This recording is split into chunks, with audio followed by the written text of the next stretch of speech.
ለአሁኑ ሳምንት እና ምናልባት ለሚቀጥሉት 2 ሳምንታት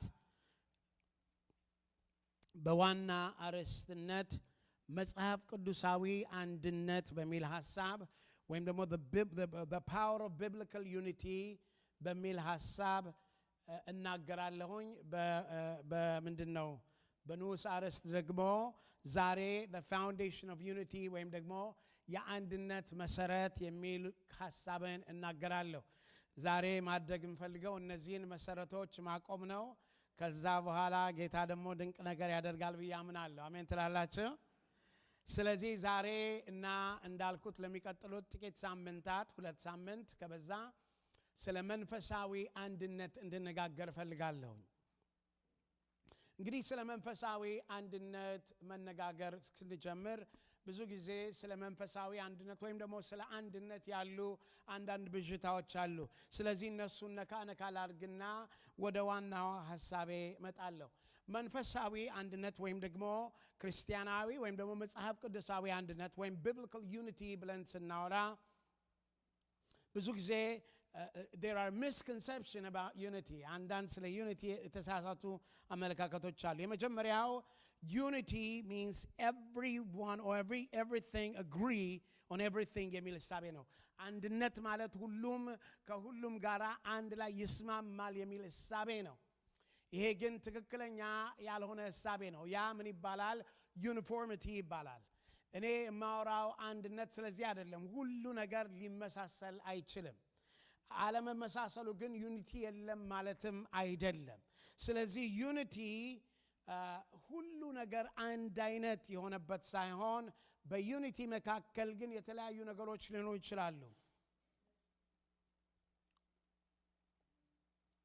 We don't have to agree in everything, but we must agree on the most important thing. በሁሉ ነገር ላንስማማ እንችላለን፣ ነገር ግን በዋናና ኮር በሆነው ላይ ግን መስማማት ግድ አለብን። እርሱም ደግሞ በክርስቶስ ነው። አሜን ትላላችሁ ወይ?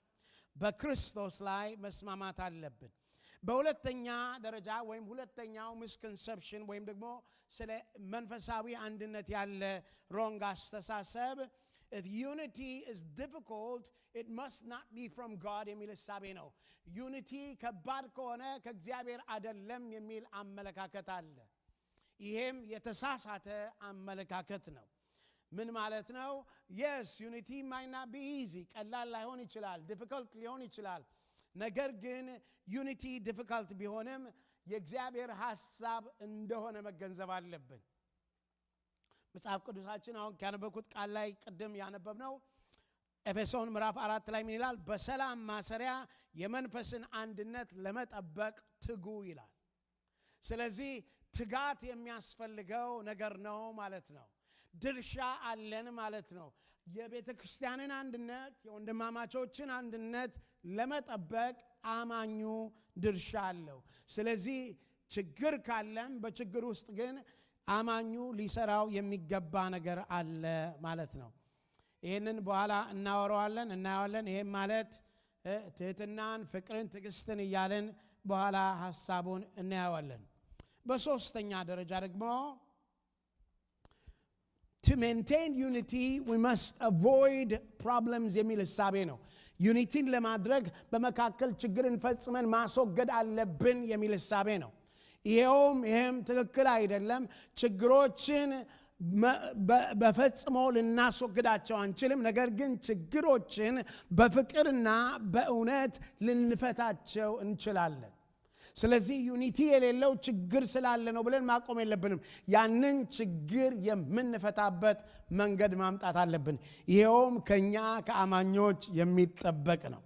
ስለዚህ ችግር ካለ ህብረት የለም የሚል ሐሳቤ የተሳሳተ ሐሳቤ ነው።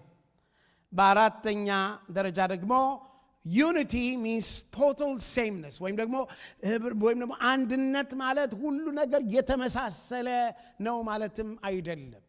እኔ እግዚአብሔር እድል ሰጥቶኝ አንዳንድ ጊዜ 1-2 ጊዜ ፈረንጆች ቸርች ሄጃለሁና በተለይ እንዳጋጣሚ ሄድኩባቸው 1-2 ቸርቾች በተለይ አንዱ የጥቁር ቸርች ነው። ፓስተሩ መላጣ ነው ፓስተሩ የሚለብሰው ኮት ፓስተሩ የሚያደርገው ነገር እንዳለ እዛ ጋር ስታያቸው ሁሉም እንዳለ መላጣ እንዲያውም እዚህ ቤተክርስቲያን መላጣ ካልመጣ የሚመስል ነገር ነው that's called uniformity same ነው እውነቴን ነው የምላችሁ እና እንደው ድርጊታቸው ምናምን ሁሉና ያ አይደለም ሁሉ ነገር እንደዛ አይደለም እግዚአብሔር እኛን ሁላችንን ውብ አድርጎ ነው የፈጠረን እያንዳንዳችን ልዩነት አለን ነገር ግን እውነተኛ unity will celebrate differences diversity አያስፈራውም ለunity ሰሙኛላችሁ እውነተኛ አንድነት መንፈሳዊ አንድነት መለያየት ወይም diversity is not scarcity የሚያስፈራ ነገር አይደለም ስለዚህ ዩኒቲ ስናወራ እነዚህ ነገሮች ግንዛቤ ሊኖረን ይገባል እስቲ ዩኒቲ የሚለውን በመጽሐፍ ቅዱሳዊ ትርጉሙ ወይም ይሄ መንፈሳዊ ዩኒቲ ወይም መንፈሳዊ አንድነት በመጽሐፍ ቅዱስ ያለውን ትርጓሜ እስቲ ልንገራችሁ እንደዚህ የሚል ሐሳብ አለ መንፈሳዊ አንድነት በመንፈስ ቅዱስ የተዋቀረ ነው እንድታስተውሉ በኋላ መጣበታለሁ መንፈሳዊ አንድነት በመንፈስ ቅዱስ የተዋቀረ ነው ስለዚህ ይሄ የምንናፍቀው መንፈሳዊ አንድነት በሰው የሚመጣ አይደለም ነገር ግን እግዚአብሔር የሚሰጠው ነው ሰው ግን የሚጠብቀው ነው ሰማችሁኝ እስቲ እግዚአብሔር የሚሰጠው ነው በሉ ሰው ግን የሚጠብቀው ነው ስለዚህ እግዚአብሔር ይሰጠናል እኛ ደግሞ እንጠብቀዋለን ስለዚህ መንፈሳዊ አንድነት በመንፈስ ቅዱስ የተዋቀረ በጋራ እምነትና በጌታ ላይ የተመሰረተ በፍቅር በትህትና በሰላም የሚገለጽ በክርስቶስ ያለ አማኝ ሁሉ በእግዚአብሔር የተሰጠ አንድነት ነው ይሄን መገንዘብ አለብን እሱም በሚገርም ሁኔታ የሥላሴዎችን አንድነት የሚያንጸባርቅና በዓለም ላይ የእግዚአብሔርን ገጽታ የሚገልጥበት ነው አንድነት ሲገለጥ እግዚአብሔር ይገለጣል አሜን ትሉኛላችሁ አንድ ኮቴሽን ላንብብላችሁ ጃን ካልቪን የተባለ ሰው ነው ታውቁታላችሁ ያስባለሁ ይሄ እንደዚህ ይላል we cannot be united to Christ without being united to each other I'm reading a quotation. We cannot be united in Christ without being united in each other. ከክርስቶስ ጋር ህብረት አለን ማለት አንችልም እኛ ህብረት ከሌለን ስለዚህ ይሄንን ግንዛቤ ልናስበው ይገባል አንድ ሌላ ኮቴሽን ልበላችሁና ወደ ዋናው ሐሳቤ ልምጣ ዴል ሙዲ እንደዚህ ይላል ዴል ሙዲ ደግሞ እንደዚህ ይላል I have never yet known the Spirit of God to work where the Lord's people were divided. I'm reading a quotation. I have never yet known the Spirit of God to work where the Lord's people divided. የእግዚአብሔር መንፈስ በተለያዩ የእግዚአብሔር ልጆች በተለያዩበት ቦታ ወይም ዲቪዥን ባለበት ቦታ የእግዚአብሔር መንፈስ ሲሰራ አላየሁም ነው የሚለው ስለዚህ ጥማቴ እኔ እግዚአብሔር በመካከላችን እንዲነገስና እንዲሰራ ነው አሜን በልኝስት ስለዚህ እግዚአብሔር በመካከላችን መስራት ካለበት እግዚአብሔር በመካከላችን መሆን ካለበት የመንፈስ አንድነት ያስፈልገናል አሜን ትላላችሁ እስቲ አሜን የሚል ሰው የመንፈስ አንድነት ያስፈልገናል ስለዚህ እሳቤ እንድንነጋገር ነው ዛሬ የምፈልገው እንዳልኩት በዋና አርዕስትነት the power of biblical unity ወይም መጽሐፍ ቅዱሳዊ አንድነት በሚል ይዘነዋል ዛሬ ግን ልናገርበት የምፈልገው the foundation of unity ወይም ደግሞ የህብረት መሰረቱ ላይ እንድነጋገር ፈልጋለሁ ይሄን ለመነጋገር ቀደም ያነበብነው ክፍል ላይ ሄደን እንነጋገራለን እሱም ኤፌሶን 4 ነው እዛ ላይ ሄደን ከመነጋገራችን በፊት ትንሽ ኤፌሶንን ላሳያችሁ በጣም ትንሽ በብዙ አይደለም ከጊዜም አንፃር ምክንያቱም ይሄ ኤፌሶን 4 ላይ መጥቶ ስለ መንፈሳዊ አንድነት ወይም ደግሞ ስለ spiritual unity የተናገረበትን ምክንያት ከዚህ ገጽታ ላይ መረዳት እንችላለን። ስለዚህ ያንን መንፈስ ነው እየተረዳነው አሁን ደግሞ እግዚአብሔር በመካከላችን ይህንን መንፈሳዊ አንድነት እንዲያመጣው የምንጠይቀው። አሜን በሉኝ እስቲ። ስለዚህ ኤፌሶን እንደምታውቁት ኤፌሶን በጳውሎስ እንደተጻፈ ታውቃላችሁ። ኤፌሶን በ60 እስከ 62 ኤዲ ውስጥ ጳውሎስ እንደጻፈው ይታወቃል። ይህንንም ደግሞ በሮማ በቤት እስረኝነት በነበረ ጊዜ እንደጻፈው ይነገራል። ኤፌሶን በአሁኑ ጊዜ ለሞደርን ተርኪ የሚባለው አካባቢ ነው ያለው። ኤፌሶን በጊዜው በጣም ባለ ሀብቶች በጣም ብዙ ነገር ያለበት ብዙ የወደብ ከተማ እንደነበረ ይነገራል። ይሄ በመጽሐፍ ቅዱሳችን ላይ ኤሽያ ማይነር የሚባለው አገልግሎት ላይ የነበረ ነው። የዚህ ኤፌሶን መጽሐፍ አንዱ ከሌላው ከነ ፊልሞና ከነ ቆላሲያስ የእስር መጽሐፉ አንዱ እንደሆነ መጽሐፍ ቅዱስ ይናገራል። የመጽሐፍ ቅዱስ አዋቂዎች ይናገራሉ። ስለዚህ ጳውሎስ የጻፈላቸው ለነዚህ ሰዎች ናቸው። እነዚህ ሰዎች በዛ አካባቢ ያሉ አይሁዶችና አህዛቦች ግሪኮች ነበሩ። ስለዚህ ለነዚህ ሰዎች ነው ይህንን መልእክት የሚጽፍላቸው። ለምን እንደዚህ ያልኩበት በኋላ ይገባቸዋል። ምክንያቱም ኤፌሶን ላይ ስለ መንፈሳዊ አንድነት የሚናገርበት ምክንያት የመንፈስ አንድነት በመካከላቸው አልነበረም። የዳኑት አይሁዶችና የዳኑት አህዛቦች በመንፈስ አንድነት መያያዝ አልቻሉም ነበር። ስለዚህ ለነዚህ ሰዎች እየተናገራቸው ነው። ስንመለከተው ጳውሎስ እያደረገ ያለው ይሄንን መጽሐፉን ስንመለከት ኤፌሶንን ማለት ነው ከምዕራፍ 1 የ6 ምዕራፍ ያለው እንደሆነ ታውቃላችሁ።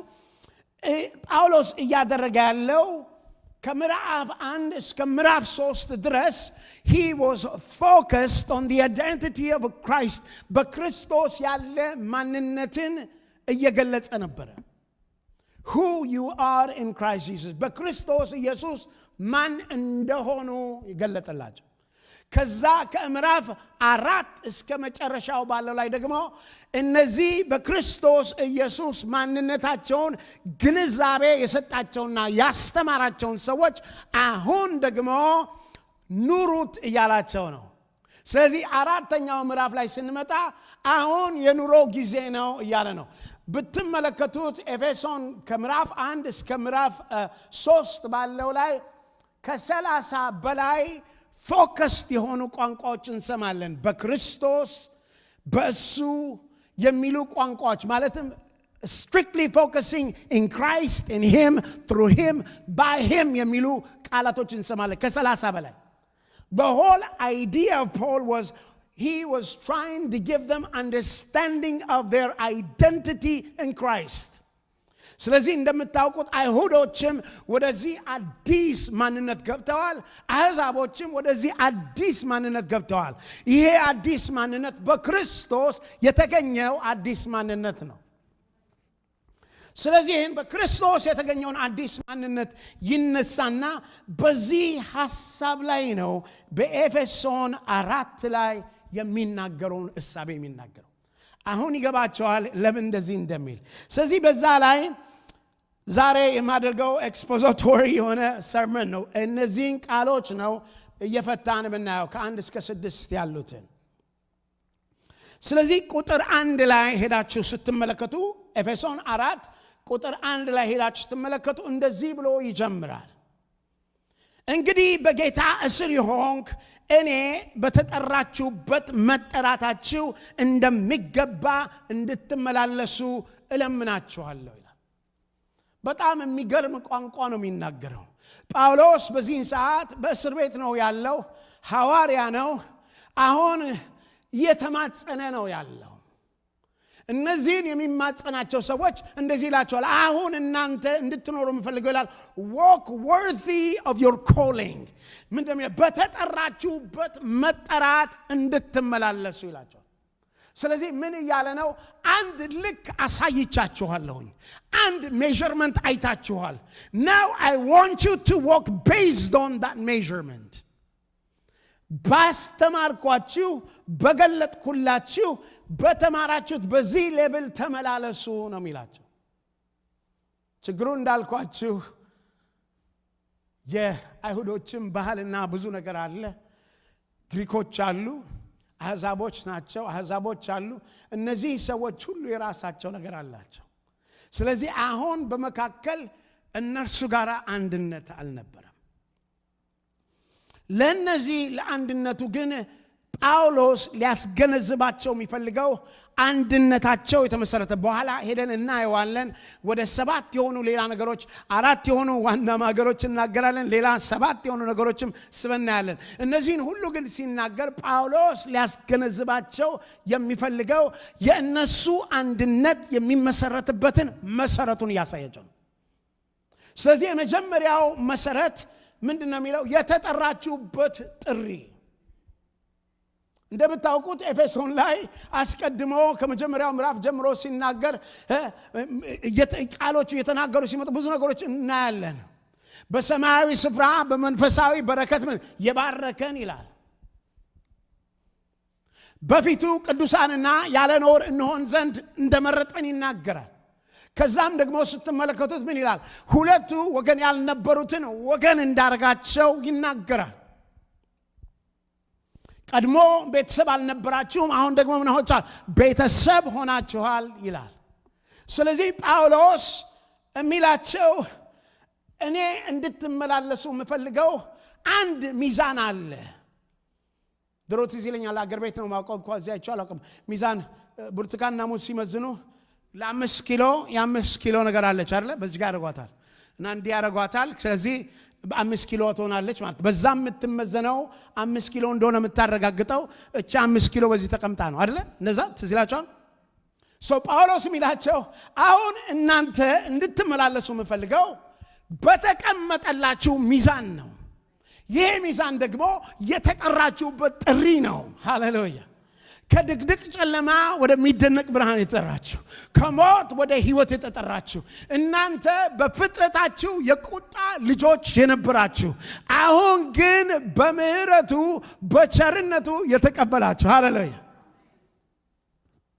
በጸጋ የዳናችሁ ስለዚህ ካሁን በኋላ የናንተ የህብረት ጉዞ የአንድነት ጉዞ መመስረት ያለበት በዚህ መሰረት ላይ ስለዚህ ይሄኛው ሚዛን ካልያዘ አንድ ችግር አለ ማለት ነው ስለዚህ ዛሬ እኔና እናንተ ስለ መንፈሳዊ አንድነት ስናወራ በጌታ በኢየሱስ ያገኘነው ማንነት ነው እዚህ ያመጣን እኔና እናንተ ሁላችን ዛሬ የተሰበሰብነው ይሄ የአንድ ብሔር ቤተክርስቲያን አይደለም ይሄ የአንድ ቋንቋ ቤተክርስቲያን አይደለም እያንዳንዳችሁ ከተለያየ ቦታ ተመርጣችሁ ነው የመጣችሁት ይሄ ቦታ ግን እኔና እናንተን አንድ ያደረገን አውዱ ምንድነው ብትሉ በክርስቶስ አሜን በሉ እስቲ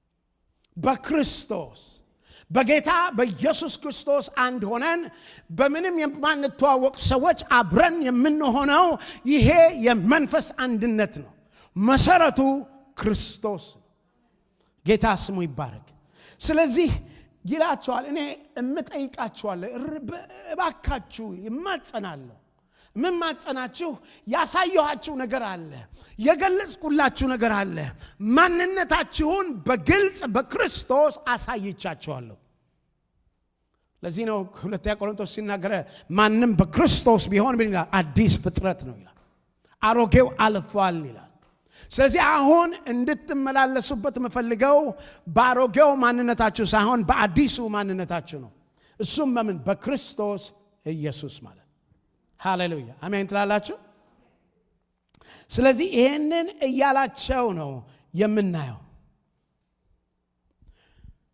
ጌታ ስሙ ይባረክ ፊልጵስዩስ 1 ቁጥር 27 ላይ እንደዚህ ይላል ለክርስቶስ ወንጌል እንደሚገባ ኑሩ ይላል ሃሌሉያ ለክርስቶስ ወንጌል ፊልጵስዩስ 1 ቁጥር 27 ለክርስቶስ ወንጌል እንደሚገባ ኑሩ መመዘኛው ዛ ላይ ነው ለወንጌሉ ኑሩ በወንጌሉ ተመዘኑ ያለ ነው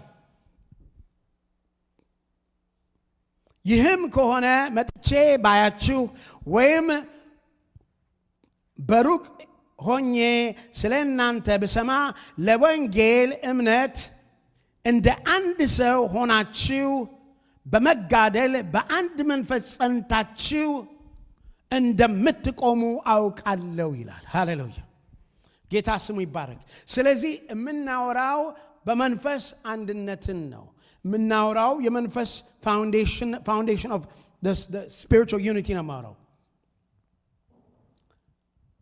ቆላስይስ 1:10 ላይ እንደዚህ የሚል ቃል አለ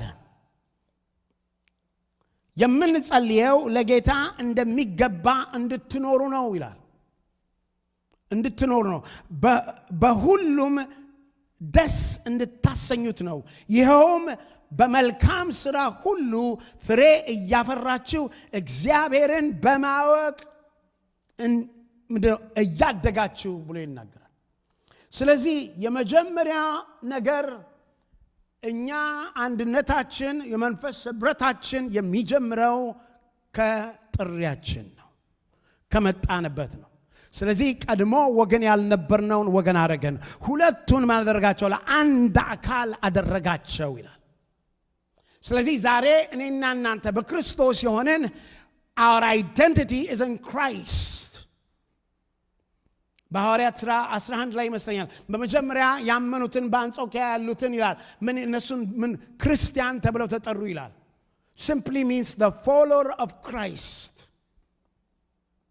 ጌታ ስሙ ይባረክ ስለዚህ በዛ መንፈስ እንድንነዳው ይገባል አራት ነገር አሳያቸዋለሁ ምዕራፍ 2 ላይ ቁጥር 2 ላይ ምዕራፍ 4 ቁጥር 2 ላይ አራት ነገር እናያለን እነዚህ ዋና የመንፈሳዊ አንድነት መሰረቶች ናቸው ፒለሮች ናቸው የዚህ ቤት ማገር ምንድነው ኮርነርስቶን ምንድነው ይባለው ስሙን ፋውንዴሽን ምንድነው የምትሉት ማዕዘን እንዳለው እነዚህ አራት ማዕዘኖች ለመንፈሳዊ አንድነት መሰረት ናቸው የመጀመሪያው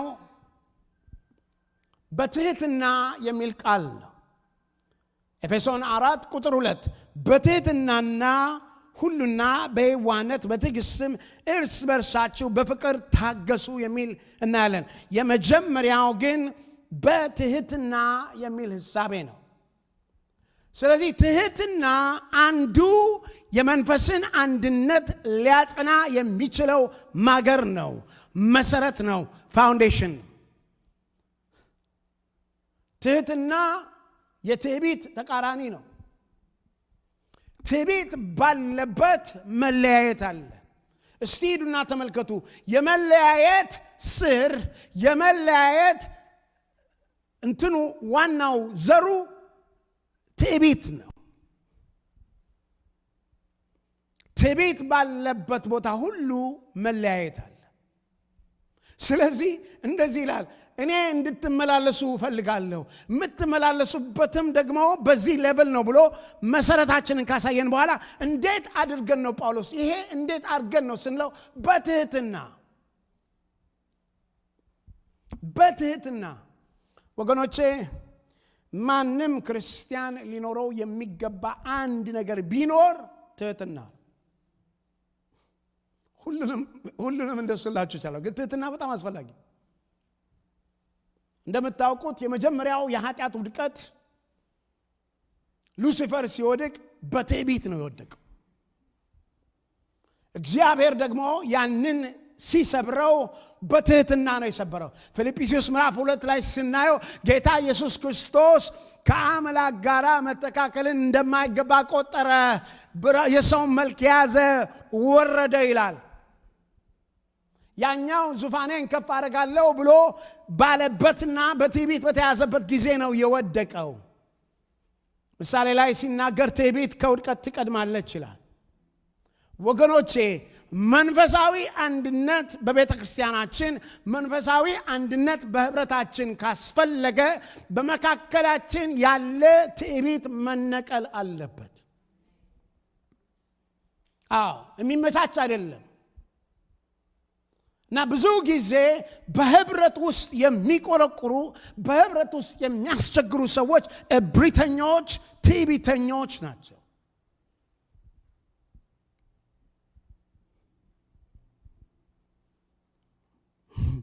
አንድ ጊዜ ጓድ መንግስቱ የተናገሩት ትዝ አለኝ ማተንፈስ ይላሉ መተንፈስ አለበት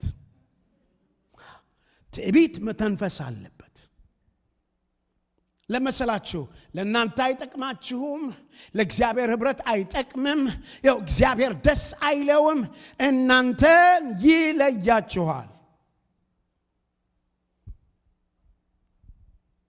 እግዚአብሔር ትሑታንን ይመለከታል ወገኖች። እግዚአብሔር ወደ ትሑት ወደዛ ወደ በቃሌ ወደሚንቀጠቀጥ ይላል። እግዚአብሔር ትዕቢተኛን ማየትም አይፈልግም። እውነቱን እንገራችሁ፣ ልባችሁ ሲያብጥ ተጠንቀቁ። እግዚአብሔር እንዳያያችሁ ራሳችሁን እያደረጋችሁ ነው። I don't care በትምህርት ቢሆን በእውቀት ቢሆን በመንፈሳዊ ነገር በምንም በሉት፣ በሀብት ብትሉ በምንም የሚመጣ እብሪት ትዕቢት እግዚአብሔር አይወደውም። እስቲ አጠገባችሁ ያለውን ዙሩና እግዚአብሔር አይወደውም በሉት።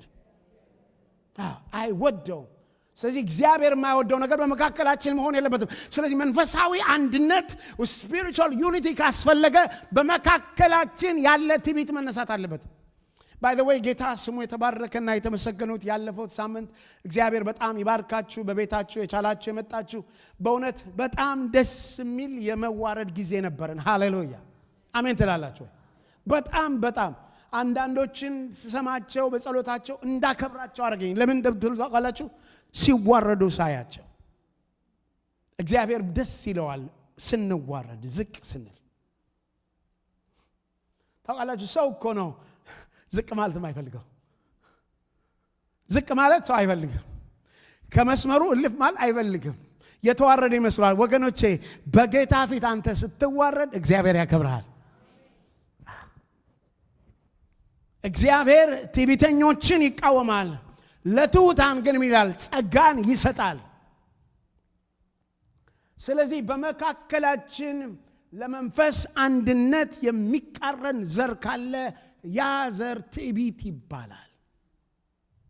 ስለዚህ እንዴት አድርገን እናርግስ ብለው ሲጠይቁት በትህትና ጀምሩት። በትህትና ምን ማለት ነው? ሌሎችን በማስቀደም ለራሳችን ዝቅ በማድረግ። ብዙ ሰው የሚጎዳ ይመስላል ራሱን ዝቅ ማድረግ። አይጎዳም ወገኖች፣ እመኑኝ አይጎዳም። እኔ በጣም ደስ ይለኛል። እንዲያውም አንዳንድ ጊዜ ከመጠን ላልፍ እችላለሁ፣ ግን በጣም ደስ ይለኛል። እኔ ወደ ኦልሞስት 27 ምናምን ዓመት ያገለግሉበት ቸርች በጣት በሚቆጠሩ ቀናቶች ናቸው ተጋፍቼ ፊት የተቀመጥኩት። በቪዲዮ ቢያዩትም ይመሰክሩላቸዋል። አልፈልግም፣ ምን ያደርግልኛል? ኋላ ነበር የምቀመጠው። አንዳንድ ሰው እንደው ይላል፣ ኧረ በእናታችሁ ጌታ ይርዳችሁ፣ ከኔ ጋር ናችሁ። ነውር የለውም ፊት መቀመጥ እያልኩ አይደለም። መታየት ምናምን በቃ ምናምን አያስፈልግም።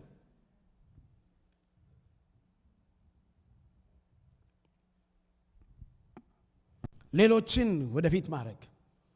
ለምን? ትዕቢት ለመንፈሳዊ አንድነት ጠር ስለሆነ። ስለዚህ ምንድነው ለመንፈሳዊ አንድነት ማዕገር ብትሉኝ፣ ትሁትና፣ ትሁት መሆን። እስቲ ያጠገባቸው ያለውን ዙርና ትሁት ሁን በሉት። እኔ አላልኩም ፓስተር ቴዲ ነው ያለው አሉት። ካፈራችሁ ፊቱን አይታችሁ ይቆጣል። እኔም አላየው። አሁን ያልኳቸው አንደኛ ጴጥሮስ ምዕራፍ 5 ቁጥር 5 ላይ እንደዚህ ይላል፣ እንዲሁም ጎበዞች ሆይ ለሽማግሌዎች ተገዙ፣ ሁላችሁም እርስ በርሳችሁ እየተዋረዳችሁ ትሕትናን ምን እንደ ልብስ ምን አልጉት? ታጠቁት፣ ልበሱት። እግዚአብሔር ትዕቢተኞችን ይቃወማል፣ ለትሑታን ግን ምን ያደርጋል? ጸጋን ይሰጣል። ከእግዚአብሔር ጸጋ መቀበል የሚፈልግ ከኃይለኛው ከእግዚአብሔር ዝቅ ይላል። ትሕትና የመንፈስ አንድነትን ይጠብቃል። ትሕትና ለእግዚአብሔር መገኘት መሰረት ይሆናል። ወገኖቼ ቅድም እንዳልኳችሁ ነው። I've never seen አለ the spirit of God በማንም ቦታ ተገኝቶ አላይም። ምን በተለያዩ ቦታ፣ ትዕቢት ባለበት ቦታ፣ ዲቪዥን ባለበት ቦታ። ስለዚህ መንፈስ ቅዱስ በመካከላችን እንዲነግስ እንዲከብር ትሕትና ዋናው ነው። ስለዚህ የመጀመሪያው መሰረት ትሕትና ነው። ማወራው የመንፈስ አንድነትን ለመጠበቅ የሚያስፈልግ አንደኛው ማገር። ሁለተኛው በየዋህነት ነው የሚለው።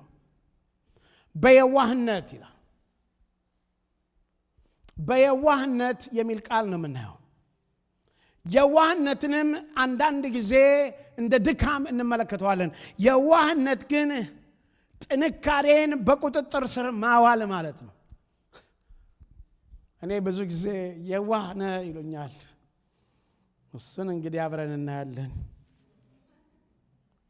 ደስ ይለኛል፣ አልቸገርም። እና የዋህነቴን ደግሞ ብለው አይተው የሚጨነቁልኝ ሰዎች ኢንክሉዲንግ ባለቤቴ እንዳትጎዳ ነው የሚሉት። እኔ ጌታ በሚያውቀው የዋህ ሆኜ ተጎድቼ አላውቅም። እውነቴን ነው የምላችሁ። ይመስላችኋል አይደል? ምንጎዳ? አንጎዳም። በየዋህነት አንጎዳም ወገኖቼ፣ በየዋህነት አንጎዳም። ነገር ግን የዋህነት ከመካከላችን ከሌለ መንፈሳዊ አንድነት እንዳይኖር እናደርገዋለን። የዋህነት እንዳልኳችሁ ድካም አይደለም፣ ጥንካሬ ነው። ለእግዚአብሔር የተሰጠ ጥንካሬ ነው። ራሱን ሰብሚት ያደረገ ጥንካሬ። It is a submission to God. That's what is የዋህነት. This gentleness or meekness is surrendering to God, trusting in God. እግዚአብሔርን አምኖ ዝቅ ማለት ነው። ስለዚህ ለመንፈስ አንድነት የዋህነት ያስፈልጋል። ጌታ እኮ ራሱ እንደዚህ አለ፣ ቀንበሬን በላያችሁ ተሸከሙ ከእኔም ተማሩ፣ እኔ ምንድን ነኝ? የዋህ በልቤ ምንድን ነኝ አለ? ትሁት ነኝ። እንዴ እሱ እኮ አለ ከእኔ ተማሩ። ምንድን ነው የምትማሩት? ትሁት ነኝ። ትህትናን ከእኔ ተማሩ ለነፍሳችሁም ረፍትን ታገኛላችሁ ይላል። ትህትና በጣም የሚያስፈልግ ነገር ነው። ደቀ መዛሙርቶችን ሲልካቸው እንደዚህ አላቸው፣ እነሆ እኔ እንደ በጎች በተኩላዎች መካከል እልካቸዋለሁ። ስለዚህ ምን አለ? እንደ እባብ ልባሞች፣ እንደ እርግብ ምን ሆኑ? የዋሆች ሁኑ፣ ትሑታን ሁኑ።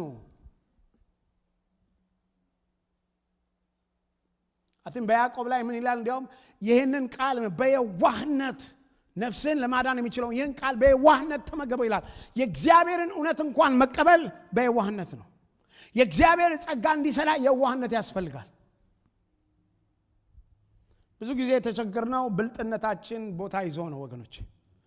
እውነቴን ነው የምላችሁ። እኔነታችን ቦታ ይዞ ነው፣ ትዕቢታችን ቦታ ይዞ ነው እንዳይሰራ የሆነው። በትህትና አንተ ከኔ ትበልጥ ብለን ሰው ብንል፣ አንተ ከኔ ትሻላለህ ብለን ብንል ወገኖቼ እግዚአብሔር ተአምርን ይሰራል። እመኑኝ። ዛሬ ብዙ ጊዜ ምን ተሻሻው ምን ጋፋው እኔም በልጣለሁ አንተ በልጣለህ እንጂ ማን ቆሞ ማንም አይቆምም፣ ማን ሰብኮ ማን አይሰብክም፣ ማን እንዲያርጎ ማን እንዲያር። ይሄ ግፊያ ነው ወገኖቼ። ግን በትህትና እርስ በርሳችን ብንሰጣጣ እግዚአብሔር በመካከላችን ተአምር ያደርጋል። እኔ እጸልያለሁ። ዛሬ መናገር ብቻ አይደለም፣ በሚቀጥሉትም ሳምንት እጸልያለሁ። ይሄንንም የምጸልየው ደግሞ በመካከላችን የእግዚአብሔር መንፈስ እንዲመጣና የመንፈስ አንድነት እንዲመጣ ነው። ጌታ ስሙ ይባረክ። በሚገርም ሁኔታ ትላንትና አላሰብኩም፣ ግን አየሁትና ስላስደሰተኝ ይሄንን ጀርባችን ያለውን ነገር እንትን አልኩኝ። ምንድነው ይሄ ነገር? እንደው በኋላ መጥፎ ምሳሌ ሚኒንግ ይኖረው ይሆን ነገር ብዬ ፈራሁኝ። እንትኑን ማለት ነው ይሄ ከጀርባችን ያለው ነገር።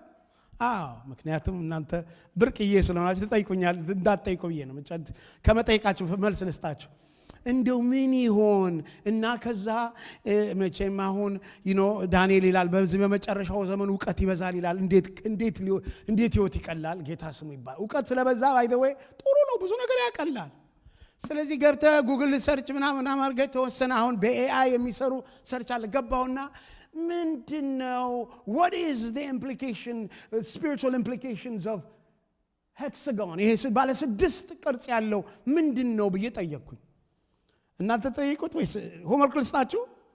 እስቲ ፋይንድ አውት አርጋችሁልኝ የሚገርም ነገር ተናገረ መጽሐፍ ቅዱስ አይደለም ሰርች እንጂ AI ነው የነገረኝ እሺ አይዟችሁ ከAI ነው ይሄ መጽሐፍ ቅዱስ አይደለም ያስተማርኩ ያለሁት እንዳከስኝ በAI የሚገርም ነገር አየሁኝ ምን መሰላችሁ አንደኛው divine perfections and harmony ይላል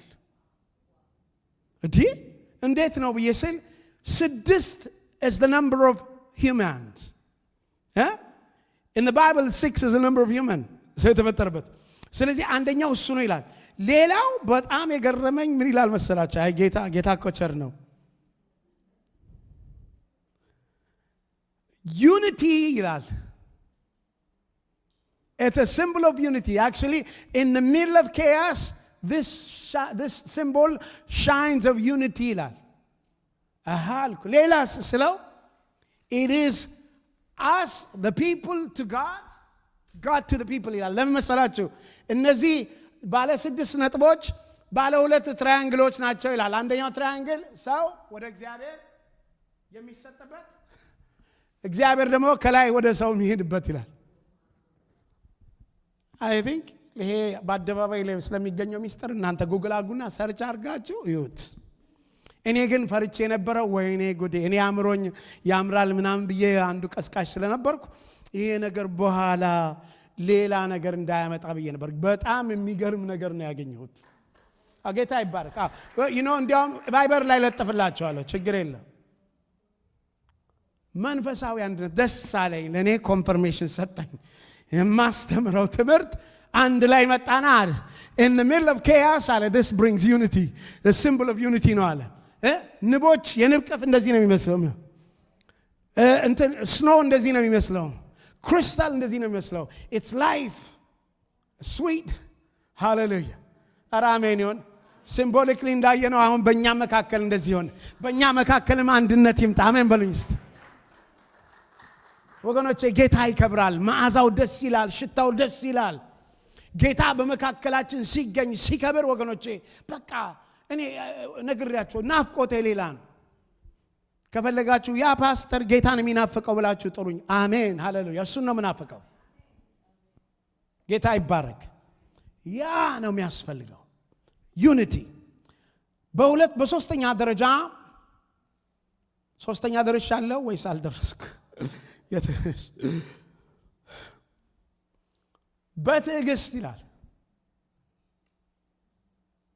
በትዕግስት ይላል የመጀመሪያው ትህትና ነው ሁለተኛው የዋህነት ነው ሶስተኛው ትዕግስት ነው ለመንፈስ አንድነት ትዕግስት ያስፈልጋል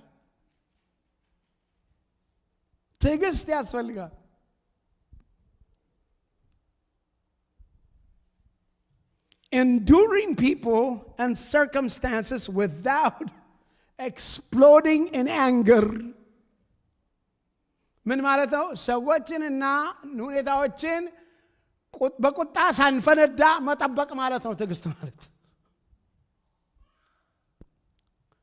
ቁጣኝነት የትዕግስት አንዳንድ ጊዜ ማነስ ነው ማለት አንዳንድ ጊዜ ምንድነው ስርዓት ማሳያዝ ቁጣ አለ ግን አብዛኛው ቁጣ ግን ከትዕግስት የማጣት ትዕግስት ምን ያደርጋል መንፈስ አንድነትን እንድንጠብቅ ያደርገናል ምክንያቱም ለሰው ፈንታ ለሰው ጊዜ እንድንሰጥ ያደርገናል ሰውን እንድንታገሰው ያደርገናል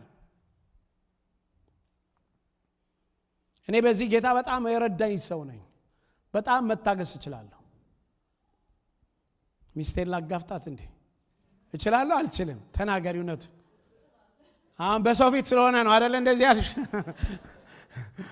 አይ ግድ የለም በኋላ በመስመር ጠይቋት ትዕግስት በጣም በቃ መጣ ማለት I'm not saying the perfect ሆንኩ ነው አይደለም አንዳንዴም ፈነዳለሁ እንደምታውቀው እውነቱ እንደዛ ነው ሰው ስለሆነ መልአክ አይደለም ነገር ግን ለመታገስ በቃ I don't know ጌታ ሰዎችን መታገስ ይችላል ትዕግስት ለከሰው ጋር አብረን እንድንሰራ ያደርገናል እኔ ብዙ ታሪክ እንዲብላችሁ በጣም የሚያስገርሙ ነገር በህይወቴ ሆነዋል ሁኔታዎቹ እንኳን አስታግሰው ሊያስቆዩኝ ብለው የሚያስበሩኝ ነገሮች ላይ በመታገስ ያሳለፍኳቸዋል። ለምን ብትሉኝ የመንፈስን አንድነት ለመጠበቅ የመንፈስን አንድነት ለመጠበቅ። ስለዚህ ትዕግስት ከሌለ አይሆንም። ዛሬ አንዱ መንፈስ አንድነትን የሚያንገጫግጫው ትዕግስት አለመኖር ነው። ትዕግስት ለሰዎች እድል መስጠት ማለት ነው። ትዕግስት ለሚመጣው ሁኔታና ለነገሩ ጊዜ መስጠት ማለት ነው። አንዱ የእምነት ጠንካራ ነገር ሰው በማመኑ በህይወቱ መገለጥ ያለበት አንዱ ትዕግስት ነው። እምነት የሚፈተነው በትዕግስት ነው። እኔና እናንተ እንደ አማኞች አንዱ የምንፈተንበት ትዕግስት ነው። እናታችን ሳራ መታገስ አቅቷት ያን ያህል ዓመት ኖራ ያው በዚህ በኩል በአጋር በኩል የመጣው ምን ያህል ችግር እንዳመጣ ታውቃላችሁ። በህይወታችን መታገስ እናቆም የሚያመጣው ኪሳራ በጣም ከባድ እና መታገስ አንዳንድ ጊዜ መሸነፍም ይመስላል። ግን ክርስትና በመሸነፍ የማሸነፍ ህይወት እንጂ ግንባር ለግንባር ጥስ ለጥስ እኮ አይደለም። እኮ ቀረኩ በአዲስ ኪዳን እኮ እንደሱ አይደለም። አሜን ትላላችሁ? ድሮ ልጆች ሆነን እንዲህ ካረግ አንዴ ከመታኝ እኔ ሁለት መምታት ነው የምፈልገው አይደለ እንዴ? ያሶች ወንዱ ምክንያቱም አላሸነፋችሁማ። ስለዚህ ትዕግስት ግን በአዲስ ኪዳን አንዱ የመንፈስ ቅዱስ ፍሬ እንደሆነ መጽሐፍ ቅዱሳችን ይነግረናል። ትዕግስት አንደኛው አስፈላጊ ነገር ነው። ስለዚህ እነዚህ ማገሮች ካሉ የመንፈስ አንድነትን ለመጠበቅ የመንፈስ አንድነት እንዲኖረን ይረዳናል። ስንመለከተው ቅድም እንዳልኳችሁ ነው። ለምንድን ነው የመንፈስ አንድነት የሌለው? ትዕቢት አለ፣ የዋህነት የለም፣ ትዕግስት የለም። ስለዚህ እነዚህ ነገሮች ስለሚነቀንቁ በመካከል የመንፈስ አንድነት እንዳይኖር ያደርጋሉ። የመንፈስ አንድነት እንዲኖር ግን ትዕግስት ያስፈልጋል። Patient is a virtue that we need. በአራተኛ ደረጃ ማውራው ለመንፈስ አንድነት የሚያስፈልጉ ነው። አራተኛ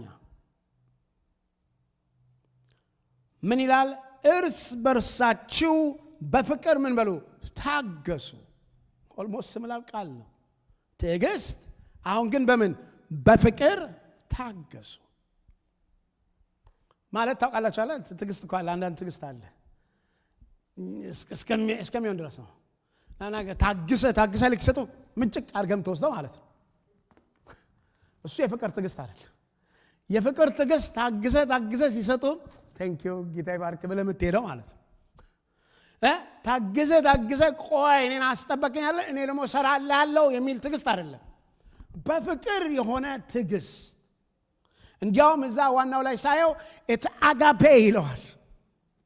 selfless love። የምንታገሰው ትዕግስት እርስ በርሳችን with this selfless agape በሆነ ፍቅር መታገስ። ጌታ ይባረክ። ማውራው ስለ መንፈስ አንድነት ማውራው የመንፈስ አንድነት መሰረትን ነው ማውራው።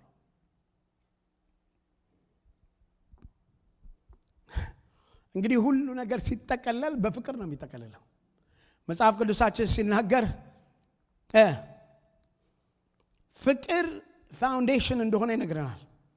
የፍቅር መጽሐፍ እንደምታውቁት ምላል ፍቅር ይታገሳል። አያችሁ ቀደም ስላወራ ነው ትዕግስት ይናገራል። ቸርነትን ያደርጋል። ፍቅር አይቀናም፣ ፍቅር አይመካም፣ አይታበይም፣ ትዕቢት የለበትም። ቀደም ያልነውን ተመልከቱት። የማይገባውንም ነገር አያደርግም፣ የራሱንም አይፈልግም፣ አይበሳጭም፣ አይቆጣም፣ በደልንም አይቆጥርም፣ ከእውነት ጋር ደስ ይለዋል እንጂ ስለ አመፃ ደስ አይለውም። ሁሉን ይታገሳል፣ ሁሉን ያምናል፣ ሁሉን ተስፋ ያደርጋል፣ በሁሉ ይጸናል። ስለዚህ የመንፈስ አንድነትን ለመጠበቅ ፍቅር ትልቅ ስፍራ አለው። እነዛ ሁሉ የዋህነት፣ ትዕግስት፣ እነዛ ነገሮች አሁን ቀደም የተጠቀስኳቸው በሙሉ ትህትና፣ የዋህነት፣ ትዕግስት እነዚህ ሁሉ በፍቅር ላይ የታሰሩ ናቸው። ስለዚህ ምን አደረገ? ይሄንን በማድረግ በትህትና ሁሉ በየዋህነት በትዕግስት እርስ በርሳችሁ በፍቅር ምን አድርጉ? ታገሱ። ስለዚህ የመንፈስ አንድነትን ካስፈለገ እነዚህ ነገሮች ጎበዝ ሰዓት ሞልቻለሁ። እኔ ሰዓት አልጨርስ አለኝ ሰዓት አለው ፓስተር ብሉና ነገሯቸው አይዟቸው። ጌታ ስሙ ይባረክ። ሃሌሉያ። ስለዚህ ይሄ በጣም በጣም በጣም የሚያስፈልገው። ስለዚህ የመንፈስ አንድነት በመካከላችን እንዳይገባ የሚያስቸግሩን እነዚህ ነገሮች የነዚህ ተቃራኒዎች ናቸው። የነዚህ ተቃራኒዎች የምን ተቃራኒዎች? የትህትና ተቃራኒ ትዕቢት፣ የዋህነት ተቃራኒ የትዕግስት ተቃራኒ፣ የፍቅር ተቃራኒ እነዚህ ነገሮች ናቸው። ይቀጥልና ምዕራፍ እዛው ላይ ቁጥር 3 ላይ ጀምሮ ደግሞ ወደ 7 ሌላ ነገሮች ይነግረናል። እዚህ ላይ አሁንም የሚያስገነዝበን እንዴት አድርገን የመንፈስ አንድነትን እንደምናያይዘው ሲናገር ነው። እዚህ ላይ እንደዚህ ብሎ ይጀምራል። keeping the unity of the spirit ይላል። የመንፈስ አንድነትን ለመጠበቅ ትጉ። ቅድም ብያቸዋለሁኝ። የማወራው አንድነት ስለ መንፈስ አንድነት ነው። የመንፈስ አንድነት ምንጩ መንፈስ ቅዱስ ራሱ ነው። አሜን በሉኝ። ይሄ የመንፈስ አንድነት መንፈስ የሚሰጠን አንድነት ግን ሰው ደግሞ ሊጠብቀው የሚገባ ሊይዘው የሚገባ ኃላፊነት አለበት። ግን ምንጩ ግን ራሱ እግዚአብሔር በመንፈሱ የሰጠን ነው። በመንፈሱ የሰጠን ነው። በሰላም ማሰሪያ ይላል የመንፈስን አንድነት ለመጠበቅ ትጉ። ቁጥር 3 በምን? በሰላም ማሰሪያ። ይሄ ቃል በሰላም ማሰሪያ የሚለው is almost like ምን ይላል እንትን ላይ it's a ligament ወይም ደግሞ የጅማት የሚለው ቃል ማለት ነው። ስለዚህ ልክ ሰውነታችን የተለያየ ክፍል እንዳለው የተለያየ ሜምበር እንዳለው ያ ሁሉ ሜምበር በጅማት እንደተያያዘ አንድነት። ስለዚህ ምን ይላል? አንድነት የሚጠበቀው በዚህ ሰላም ማሰሪያ ነው። ልዩነት አለ፣ different function አላችሁ but this ligament ይሄ ነገር ምን ያደርገዋል? የሰላም ማሰሪያ ሁሉን። እኔ ሰላሜን በጣም ነው መወዳት። ሰላሜን በጣም ወዳታለሁ። ለሰላሜ ማድረግ የሚችለው ሁሉ አደርጋለሁ። ሰላሙን ይወድሳል የላችሁ? ሰላሜን ወዳታለሁ። በጣም ሰላም ያስደስተኛል። እንዲያውም ሰላም ከሚያስደስተኝ አንድ ጋር ቤት ቁጭ ካልኩ ምንም ነገር አልከፍትም፣ በሰላሜ ቁጭ እላለሁ። ደስ ብሎኝ። ጌታ ስሙ ይባረክ። አይደል ማየ? በሰላም ሰላም ዋና ነገር ነው እዚህ ላይ። በሰላም ማሰሪያ ማለት ይሄ ሁሉ ፋንክሽን እንዲያደርግ የሚያደርገው ይሄ ሁሉ ፕሮፐርሊ ሉብሪኬት እንዲያደርግ የሚያደርገው እንዲንቀሳቀስ የሚያደርገው የሰላም ማሰሪያ ነው። ሰላም እንደምታውቁት የኛም አማርኛውም እንደሚለው የዕብራይስጥ ደግሞ ሻሎም የሚባለው ቃል ነው። ይሄ nothing broken or nothing missing የሚባል ነው። ወይ wholeness ይሉታል እነሱ። ምንም ሚስ ማድረግ completeness ይሉታል ሰላም። ስለዚህ ነገሮችን ለመንፈስ አንድነትን ለመጠበቅ የሰላም ማሰሪያ ያስፈልጋል። that is almost ለዚህ ሁሉ ቅድም ለተናገር ነው ለመንፈስ አንድነት the glue of that spiritual unity is peace። ለመንፈስ አንድነት ሁሉን ነገር አጠባቆ ሊይዝልን የሚችለው ምንድነው? ሰላም ነው።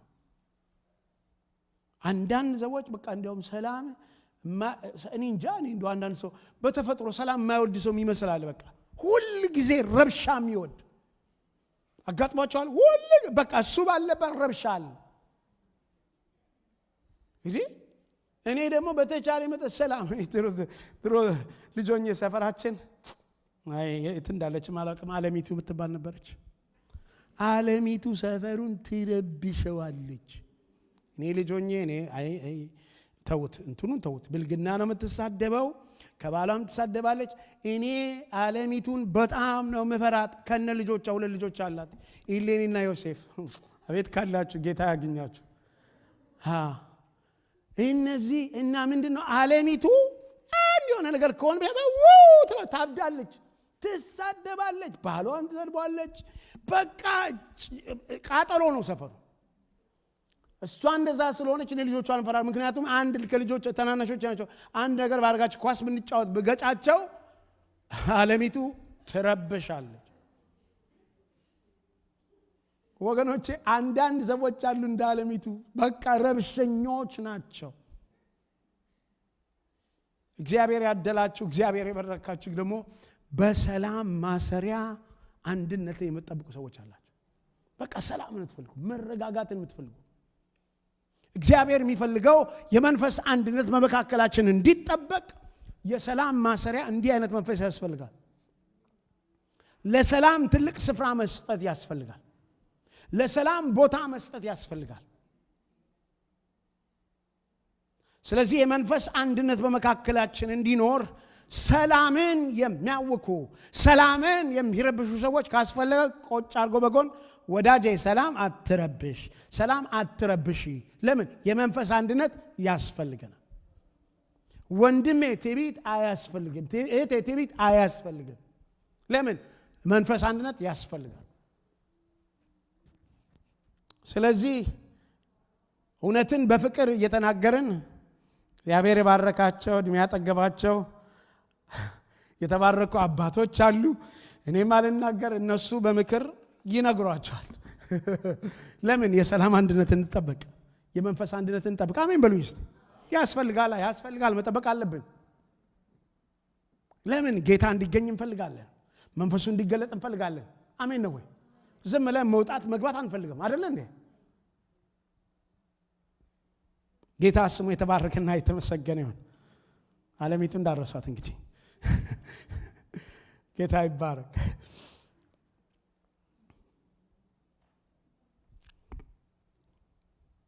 እሺ ጊዜ ለመቆጠብ እስቲ ልዝላለሽ። አራተኛ እዚህ ላይ እንዳልኳችሁ ዋና ነገሮች አሉ። ደስ የሚለው ተከታታይ ስለሆነ ትንሽ ነክቼ ቋጥረዋለሁኝ በሚቀጥለው። እሺ ስለዚህ በአራተኛ ደረጃ one body one spirit ወይም ደግሞ አንድ አካል አንድ መንፈስ ይላል። እዚህ ላይ እንግዲያልኳችሁ 7 ነገሮችን አንድ ያላክሽለ 5ቱን 6ቱን እንደዚህ ይናገራቸዋል። ስለዚህ አሁንም ስለ መንፈስ ወይም ስለዚህ መንፈስ አንድነት ስነጋገር የሚናገረው በዚህ አንድ ላይ የተመሰረተ ነው። በምን? በመጀመሪያ ደረጃ በመጠራታችሁ በአንዱ ተስፋ እንደተጠራችሁ አንድ አካልና አንድ መንፈስ አለ። ይሄ አንድ አካል የሚለው በዩናይትድ ቸርች ማለት ነው፣ ቤተ ክርስቲያንን ማለት ነው። ስለዚህ የኔና የናንተ ቅድም እንዳልኳችሁ አንዳንድ ጊዜ ሰዎች በትናንሽ ነገር እኔ ይሄ እንደዚህ ነኝ ይሄ ከለኔ ብለው በትናንሽ ነገር አሁን በጣም በሚያሳዝኑ ሁኔታ እኔና እናንተ በተለይ የሥላሴ አማኝ የሚባሉት ኢትዮጵያ ወንጌላውያን ቤተክርስቲያን፣ ካቶሊክ፣ ኦርቶዶክስ በጣም እኮ የሚያመሳስለን ብዙ ነገር አለ። ግን ብዙ ደግሞ አንዳንድ ነገሮች አሉ ማያስፈልጉ ነገሮች። ከዛ አልፎ ተርፎ ግን ይሄ ጴንጤ የሚባለው የወንጌላዊ ስብስብ ግን በጣም በጥቂት ነገር ስለማይስማማ ይጣላል። ይሄ ምንድነው ብላችሁ ብትዩን not focusing on the major but focusing on the minor። ምኑ ላይ? ዋናው ላይ ፎከስ ስለማያደርግ ነው። ይሄም ዋናው ደግሞ ምንድነው? ምን ይለዋል? አንድ አካል ይለዋል። የኔና የናንተ ህብረት በዚህ አካል ላይ የተመሰረተ ነው። አንድ ጊዜ በቅርብ አንድ ሰው ሲያናግረኝ የሆነ ነገር ሲናገር እኔ እንትኑ ሐሳቡ ላይ እንትን ለማለት I don't agree with you አለኝ። ያ ሰው ሲለኝ wonderful አልኩት። that is great ስለው no አልገባህም ያልኩ እኮ አለኝ። I don't agree with you አለኝ። That's what it is. That's the name of the Sialay, because I don't have to agree with you. Me too, I don't agree with you. But that should not be a point of division, my friends. Ayachu, መስማማት ይቻላል። በምን ላይ? በማተኮር በዋናው ላይ ማተኮር። The main thing, the central thing, the focus, the major thing ላይ በማድረግ በምን? በክርስቶስ። አሜን በሉ። ስለዚህ ይሄ የመጀመሪያው አንድ አካል ክርስቶስ ቤተ ክርስቲያን እኔና እናንተ ሁሉ የሚያስማማን በክርስቶስ on this united church እቺ ያለችው ዩናይትድ ቸርች በሁለተኛ አንድ መንፈስ the holy spirit እኔና እናንተን ዩናይት ለመሆን ከሚጠቅሙን አንዱ እሱ ነው። አንደኛ እኛ ሁላችን ምንድነው የክርስቶስ ኢየሱስ ምን አካል ነን። ሁለተኛ የዛ አንድ መንፈስ እሱ መንፈስ ቅዱስ the unity is based on the spiritual truth. We are one body, the church, one spirit, the Holy Spirit, አንዱ መንፈስ, one hope, eternal hope, የዘላለም ተስፋ በክርስቶስ ሞትና ትንሣኤ ላይ የተመሰረተ የዘላለም ተስፋ አለ። ስለዚህ በዚህ ላይ ማተኮር አለብን። አንደኛ ቆሮንቶስ ምዕራፍ 12 አይ ላቆመው ይሻላል። እሺ 7 ደቂቃ አለኝ ግን አሳዝናችሁኝ ወዳችኋለሁ። እስቲ እንደው ባዶአችሁን አፕሊኬሽኑን ልንገራችሁና ተመልሰን እነዚህ ሐሳቦች ነካ አድርገን እንመጣለን። ግን ማለት አስቀዳድሜ ማለት ነው። እስቲ አፕሊኬሽን ልንገራችሁ። እንዳልኩት ሄጄ በኋላ ኔክስት ዊክ ከዛ ላይ ትንሽ ነካ አድርጓለሁ። ግን አንድ 5-6 ነገር ልስጣችሁ፣ ምክንያቱም የሰማችሁት ነገር እንድትጠቀሙበት ማለት ነው። ይሄን እንድትጠቀሙበት እንዴት ነው እንግዲህ ይሄን የመንፈስ አንድነት የምንጠብቀው? ዘልዬ ነው እመለሳለሁ። እንዴት ነው እንግዲህ ይሄን የምንጠብቀው? በአንደኛ ደረጃ choosing humility not pride፣ ምን በማድረግ ትህትናን በመምረጥ ትዕቢትን በማስወገድ ማለት ነው። ሁለተኛ እንዴት ነው ይሄንን ምናደርገው? ፕራክቲካል ነገር መነግራችሁ። forgiving offenses quickly፣ ወይም ደግሞ ጥፋትን ወይም በደልን ፈጥኖ ምን በማድረግ ይቅር በማለት። እስቲ ነው ይቅር ላለው በሉ እስቲ። ይቅር በማለት ከባድ ነች። avoiding gossip and negative talks ምን በማድረግ ሐሜትንና የመጥፎ ወይም ኔጌቲቭ ቋንቋ ወሬን በማስወገድ ምን ለማድረግ? አንድነትን ለማድረግ። ምክንያቱም ወገኖቼ by the way ሁሉ ጊዜ ኔጌቲቭ ወሬና ሐሜት በጣም ይጣፍጣል። ምን ማለት እሱን አቮይድ ካደረግነው ግን ጤንነት እናገኛለን። አቮይድ ማድረግ አለብን። በአራተኛ ደረጃ serving others without expectation፣ ሰዎችን ምንም ነገር ከነሱ ሪተርን ሳይጠብቁ በማገልገል መንፈስ አንድነትን ለመጠበቅ። celebrating others፣ የሌሎችን ደስታ፣ የሌሎችን ማሸነፍ፣ የሌሎችን መልካም ነገር በማድረግ celebrate በማድረግ። ሌላው staying submitted to Christ and the word፣ ለቤተ ክርስቲያን ለክርስቶስና ለቃሉ ሰብሚት በማድረግ። ቅዱስ ቁርባን ሬዲ ነው? ዳይቆኖች ሬዲ ነው? እሺ እሱ ያመጣችሁ። ስለዚህ ይሄንን በማድረግ የመንፈስን አንድነት ለመጠበቅ እንችላለን። እንግዲህ እነሱ እየመጡ በእነሱ ፈንታ ልበልላቸው አንዳንድ ነገር እዚያ